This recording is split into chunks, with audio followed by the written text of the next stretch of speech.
Praise the Lord. எப்படி இருக்கீங்க? நல்லா இருக்கீங்களா? உங்களை பார்க்கறது ரொம்ப சந்தோஷம். இன்றைக்கு ஆண்டு தருக தீர்க்கதரிசன வார்த்தை என்னாகும் புஸ்தகம் 14 நம்பர் சாப்டர் 14 verse 24.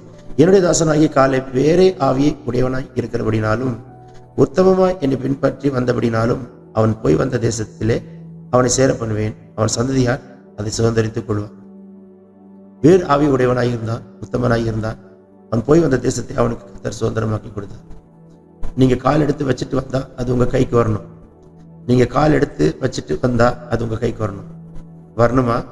நீங்க கால் எடுத்து வச்சுட்டு வந்த காரியம் உங்க கைக்கு வரணுமா? நீங்க உங்க வாயிலிருந்து பேசுற வார்த்தை விசுவாச அறிக்கையா இருக்கணும், தீர்க்கதரிசன வார்த்தைகளா இருக்கணும். தேவன் சொன்ன தீர்க்கதரிசன வார்த்தைகளை கன்ஃபஸ் பண்ணி ப்ரே பண்ணிக்கிட்டே இருங்க.